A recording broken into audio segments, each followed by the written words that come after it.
Most of the trustees of the Europaeum, including the Chancellor, who will speak in a moment, are present.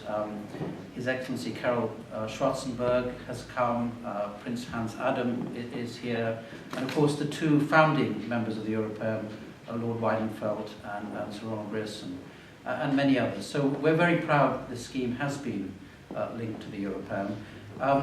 We thought it was absolutely appropriate they should now hear from the important people, the young scholars. So I'd like to introduce a couple of them. The first one who will kindly explain a little bit about what the scholarship meant to her is Sarah Hegenbart. She came from Humboldt University in Berlin, and I'm very proud to say that we hope in the coming weeks to secure Humboldt as the latest member of our Europaeum network. She came to read for a Master of Studies in Ancient Philosophy at St. Anne's College, and doing a thesis on Plato and Aristotle. And now, as so many of our scholars, and you'll see in the booklet, we've tried to track where they've gone, and they've already achieved so much. She is now, her profession is a cataloguer, but she's an academic visitor at Oxford and already a visiting lecturer at the Royal College of Art. Sarah.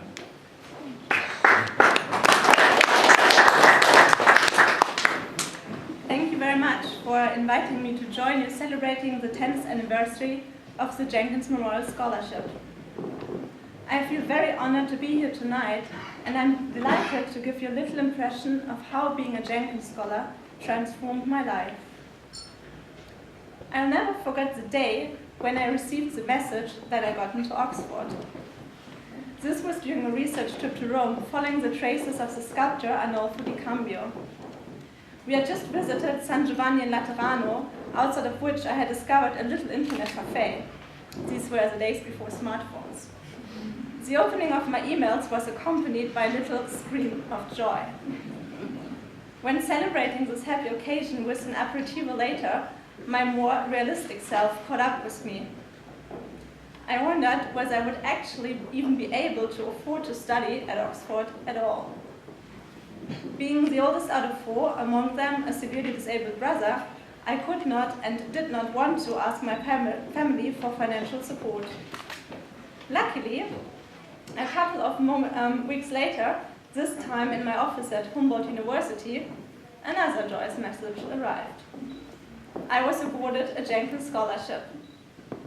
My worries could be buried, and the most intellectually stimulating year of my life, so far, was lying ahead of me. As a Jenkins scholar, I was able to fully immerse myself in my research on ancient philosophy. I quickly fell in love with the classics reading room in the Bodleian Library, where I was surrounded by the writings of my favorite ancient Greek philosophers, Plato in particular. My thesis traced the roots of virtue ethics back to Plato, and my aim was to show that Plato, rather than Aristotle, should be viewed as a founding father of virtue ethics. I was very fortunate because being at Oxford also enabled me to substantially improve my ancient Greek through a close reading of Plato's Republic and Symposium in one-to-one tutorials. I would not have been able to do this in Berlin without the unique intensity of the tutorial system. My current work on my PhD is still inspired by the research I undertook as a Jenkins scholar in the Bodleian, as I'm now employing a virtue-aesthetical model as an explanatory framework for my thesis at the Porto Institute of Art. Aside from the unparalleled opportunity for intellectual enrichment, there's another lifelong treasure that I've gained through the Jenkins Memorial Scholarship. Friends from all around the world and from all disciplines. Before I came to Oxford, I only had a handful of friends in other countries, but if I look at the map now, there's hardly a country from which I didn't meet someone in Oxford. Learning about so many different cultures from my peers has fundamentally changed the perspective with which I see the world, and has radically transformed my academic analysis. I know that this is very much in the spirit of internationalism that meant so much to Lord Jenkins. Yet, Standing here in the privileged position as a former Jenkins scholar in the Reform Club also makes me aware of all those who work just as hard but have been less fortunate than I was. My wish is that Lord Jenkins' generosity and philanthropy might serve as a role model to inspire many more scholarships. This would allow more students to have the same profoundly life-changing Oxford experience that I have had, thanks to Lord Jenkins.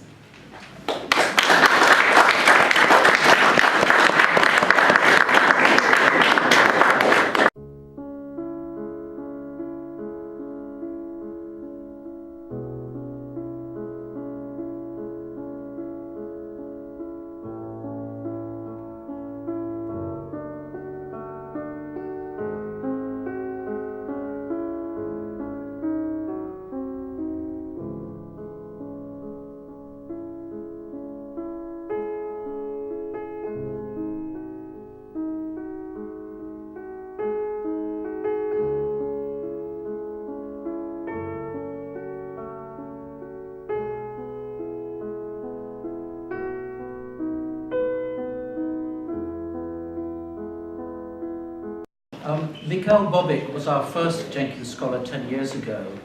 He came from Charles University in Prague. I remember meeting him, and he was as outstanding as his CV suggested, and full of energy, and has been achieving ever since, professionally.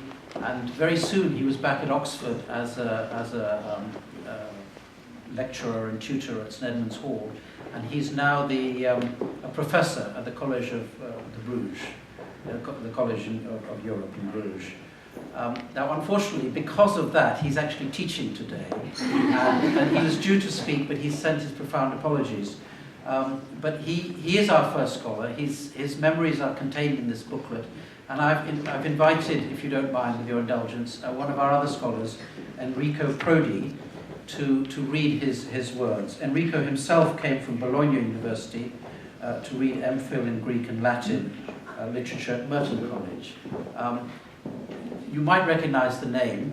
I remember a very long time ago a wonderful discussion of what it is to be a European between Roy Jenkins and Romano Prodi in Bologna. And one argued that people have to go to Brussels and be engaged in other countries to be European. And others, the other argued that actually we can construct a kind of Europeanness inside your own country if you teach them and lead them well. It was a marvelous discussion. So I remember it well. Please come and read the speech.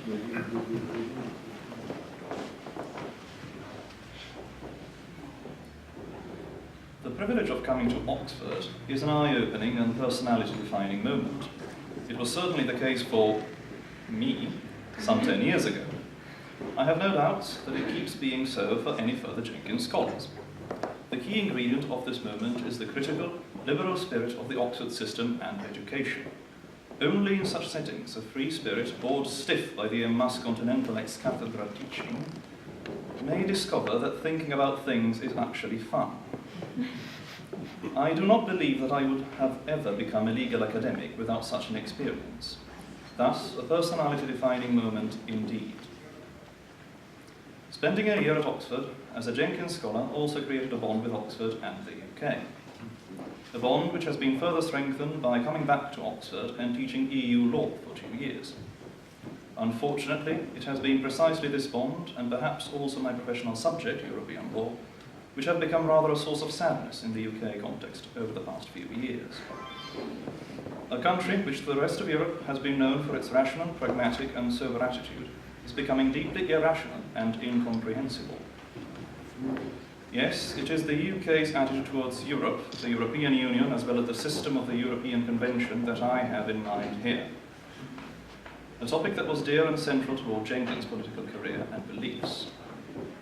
Watching the UK, or rather the English in fact, debate, or rather the non-debate, over the last 2 years spent teaching at Oxford, I was sad precisely about the degree of dogmatism and irrationality of the public debate, quote unquote, led by the tabloid press.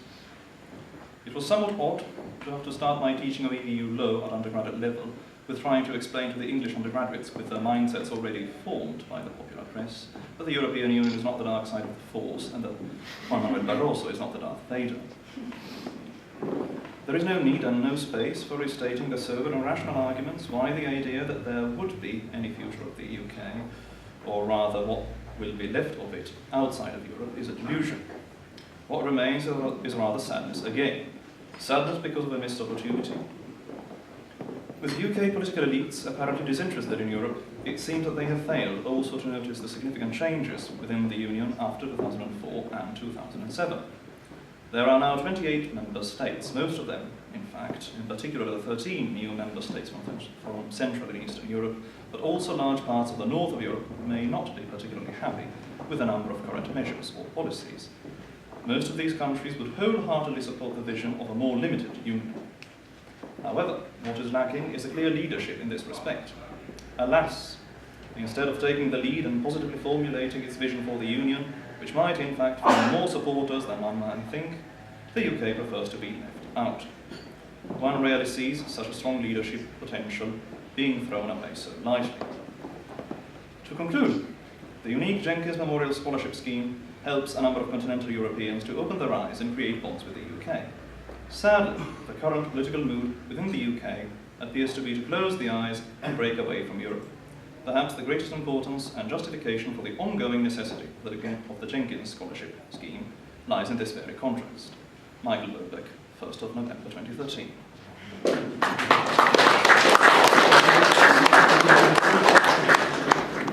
I wonder if we could just ask Enrico if he'd like to add a word of his own. Since he's here. Well, I suppose I should try and be somewhat optimist. I mean, yes,